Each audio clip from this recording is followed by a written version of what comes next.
श्री प्रेमानंद महागाथा जो जीवन की दिशा बदल दे। अध्याय 4 गुरुदेव की कृपा, शरण और सहचरी भाव की प्राप्ति। हे पूज्य महाराज जी के प्रिय भक्तजनों, अपनी आंखें बंद कीजिए और मेरे साथ उस परम पावन क्षण की कल्पना कीजिए जो आनंद स्वरूप ब्रह्मचारी को प्रेमानंद गोविंद शरण बनाने वाला था। हम सभी जानते हैं कि गुरु की कृपा के बिना आध्यात्मिक मार्ग पर एक कदम भी नहीं बढ़ा जा सकता। महाराज जी का जीवन इस बात का साक्षात प्रमाण है कि जब गुरु मिलते हैं तो केवल जीवन ही नहीं बल्कि आत्मा भी बदल जाती है। सोचिए, वो महान संत जिन्होंने काशी में कठोर तप करके वैराग्य की शक्ति प्राप्त की, वो अब रास लीला देखकर वृंदावन आ गए थे। अब वो एक रस पिपासु, रस का प्यासा थे। कौन उन्हें वृंदावन के परम रहस्य की दीक्षा देगा? कौन उन्हें बताएगा कि श्री राधा रानी की सेवा कैसे करनी है? तो आइए अब हम प्रवेश करते हैं प्रेम और समर्पण के उस उच्चतम शिखर। वृंदावन आने के बाद स्वामी आनंद आश्रम का पहला परिचय श्री राधा वल्लभ मंदिर से हुआ। इस मंदिर के माधुर्य और प्रेम भाव ने उनके कठोर वैराग्य को पिघलाना शुरू कर दिया। यहाँ एक गोस्वामी जी ने उन्हें राधा वल्लभ संप्रदाय के शरणागति मंत्र की दीक्षा दी।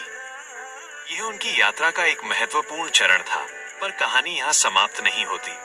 गोस्वामी जी के कहने पर महाराज जी अपने परम सद्गुरुदेव से मिले, पूज्य श्री हित गौरांगी शरण जी महाराज से, जिन्हें सभी भक्त प्रेम से बड़े गुरुजी कहकर पुकारते थे।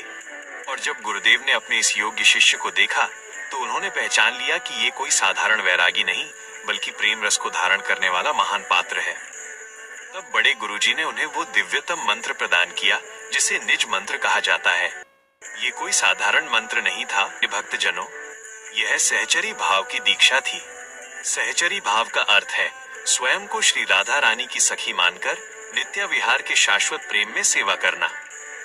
सोचिए, कहाँ काशी का कठोर वैरागी जिसने देह को त्याग दिया था और कहाँ अब वृंदावन का रसिक संत जो अपने गुरुदेव की कृपा से श्री राधा रानी की अंतरंग सेवा में लीन हो गया।